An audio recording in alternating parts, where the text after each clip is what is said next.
What's going on, everybody? My name is Ben and welcome back to the bench for another episode of our 1/48 scale Eduard P-400. Today we're going to pick up right where we left off last time and get back on those wings. Now last time, as you remember, we went ahead and added in some extra detailing there in the wheelbase. We put together these little white boxes that I just made out of scrap styrene, and we went ahead and threaded some wires in there from some solder. And honestly, it looks pretty good. It's not necessarily 100% accurate, but I like it. I think it's going to work just fine. So today I want to go ahead and start off here again with the wings, and we're going to turn our attention over to the leading edges, and we're going to go ahead and install these little intakes. There's also some photo etch screen that is installed right behind these intakes. So we're going to go ahead and jump into our first time lapse and get this all wrapped up. So let's go ahead and get going here. We have the intakes to install, the PE screens to put on. Then I want to go ahead and go over to the spray booth and start priming. So I want to prime up the wheel bays, both the main wheel bays and the nose bay. And then I want to go ahead and paint up the different parts and the bays themselves with that interior green color that I used on the cockpit. So let's go ahead and get into it. Let's start having some fun. Let's get this thing moving.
Alright everybody, so we are back and that actually went really well. We have the wheelbase painted and primed. That is awesome. And we have most of the nose gear primed and painted as well. So now I want to go ahead and add in a little bit of extra weight right here in the nose so that we don't actually have a tail dragger here. This is a tricycle landing gear aircraft, so I want to make sure there's enough weight up in the front to kind of pitch it forward and keep it on its 3 landing gears. That shouldn't be much of a problem. I've done this before in the past using these copper BBs as weight. You know what, they're inexpensive. I have a whole bunch of them and I think this is going to be just fine. Once I kind of get enough in here though, we're going to have to secure them up with a little bit of super glue, but that shouldn't be all that bad. Again, I want to pack this with as much weight as possible. Not too much, of course, but with as much weight as I can to keep this thing on all 3 gears. Who knows how much that actually is, but I think we've got enough in here now. Once I have most of that in there, I can go back with some extra thin super glue, and we're just going to pour some glue right up inside. You could also use like a white school glue, but this dries a little bit faster and we can move on quicker. Get these all locked into place. Now we'll go ahead and grab the front nose cover. and we'll go ahead and glue that down and make sure it looks good. I do want to actually drill out these gun ports because I think that would add a lot of detail here. And right now they're just slight indentations, so they don't look as good as they could. So we're going to go ahead and also drill those out, but I want to make sure that the edges are nicely sanded so that we can just drop it right into place and glue it down. I did have to make sure though that I didn't put too much weight in the front here and have some of these copper BBs move a bit forward and impair this from going on. Luckily, I didn't have to do that. Most of the weight is towards the back of that compartment and right behind the propeller area there. So this fits beautifully like a glove. We'll just put a little bit of Tamiya extra thin,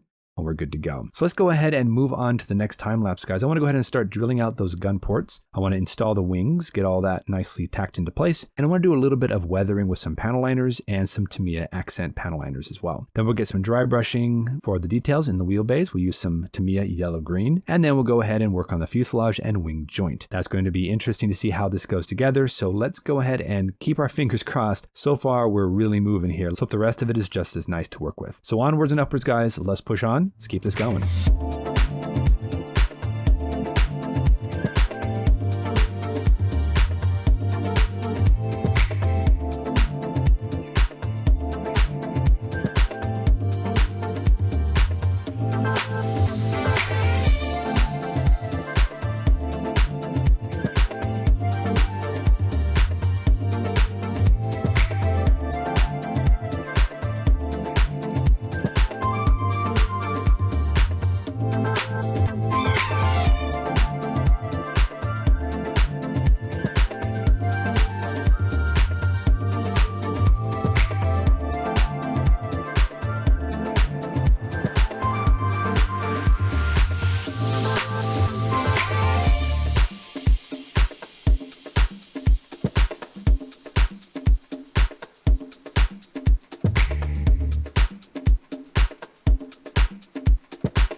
So now that we have the wings and the fuselage together, I used a little piece of tape just to make sure that we can keep the dihedral more or less where we want it. The wing and the fuselage joint aren't necessarily perfect. There's a little bit of a gap right in front and I can't seem to do anything to fill it. I can't push anything or sand anything to get that to be nicely flush and smooth. So instead, I'm going to go ahead and backfill that with a little bit of styrene. This luckily is just a tiny enough gap. I can use my thinnest piece of styrene and just slip it right in there and we're good to go. We'll glue it down. Once it dries, we'll come back and shave off the excess, sand it down, and I think that'll be enough to go ahead and give us some backing to come back with some super glue or something to make sure we fill up that seam. Honestly, so far the kit is fitting really nicely though, but this is one area that I wish was a little bit nicer to work with. Even with all that work, guys, we still have a little bit of a larger panel line between the fuselage and the wing, so I'm going to go ahead and drop some Mr. Surfacer 500 just right up inside. Also going to use a little bit on the front where I put in those pieces of styrene. I don't want to eliminate the panel line because this is a natural panel line here between fuselage and wing joint. So this way I can just go ahead and minimize the thickness of it and just make it look a little bit more in scale. I don't know really if this is the perfect thing to do, but it's worked before in the past, so we'll just go ahead ahead and use some Mr. Surfacer 500, wipe it down with a Q-tip dipped in some nail polish remover with acetone, and then that should be perfect. Shouldn't have a lot of sanding to do, and we can move on with the other joints. So far so good. It's not too bad. The other side, same thing, a little bit of Mr. Surfacer 500. Then we're just going to make sure that that covers all of the slight indentations and seams and panel lines that are a little bit too thick. And then once we are secure with that, we'll just wipe it down with our Q-tip dipped in our nail polish remover, and then we can move on from there. I will have to come back and do a little bit of work probably on other parts of the aircraft, like the wing leading edges, the trailing edges, maybe some of the top of the fuselage, and then of course the tail, using some super glue just to make sure we don't have these giant areas that might pop apart or that just already have gaps in them. I don't think we have to do too much of it though, but we will do some just to make sure we have this look in the part. Now I think we're going to go ahead and jump into our next time lapse, and I'm going to work on the joint filling with some super glue. I also want to go ahead and build up the 20mm cannon, and there is a PE part that kind of fits around the front of that, so I have to kind of bend that into shape. It's a circular shape there, so it can slip over the top of that gun barrel, somewhat like a shroud or something like that. I also want to work a little bit there on the prop, sand some parts down. I don't want to assemble it just yet. I want to do some thinking on that first, but we'll do a little bit of work on that and put together the drop tank and the wheels. That'll get them ready for next episode, where I'm hoping to go ahead and install them and paint it. But for right now, let's go ahead and build up some of those sub-assemblies.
And we are back, guys. I gotta say, the P-400 is moving right along. As you can see here, we have the wing and the fuselage all put together. We did a little bit of seam filling here and there with some super glue. I gotta say, that is wonderful stuff for that. But we do have to come back next episode and start sanding some of these areas down. For the wing joints, I used Mr. Surfacer 500, rubbed it down with a little bit of acetone nail polish remover. That worked out well. The undersurface, we've got some dry brushing. We've got a little bit of weathering going on there with the main gears, as well as the nose gear. So I really can't complain. It's moving along. It's looking pretty good. So far, we do have a couple of seam lines around the nose. We did end up putting some copper BBs up inside the little compartment above the landing gear bay, and that has worked perfectly. The cockpit is all, of course, nicely installed, and we just have to do the rear tail planes and then sand everything down. Now, I'm going to leave the rear tail planes off for right now, so I have something a bit more firm to grab onto. I don't have to contend with those or bump them and knock them out of shape. Next time, though, after we sand this down, we will go ahead and install those. Right here, the leading edges are a little rough. I used some styrene to go ahead and fill up that gap. I can't say it's perfect, but I think with a little bit of super glue, some sanding, you won't even notice it was even there. Also the tail and the fuselage, we had of course a little bit of an issue where the one half of the fuselage was a tiny bit longer than the other half by like 0.5 millimeter. So very, very minuscule, but just enough to kind of throw off the panel line slightly. We will have to go ahead and come back, and once we sand down and rescribe a couple lines, we'll see how that turned out. I don't think it's going to really make that big of a difference.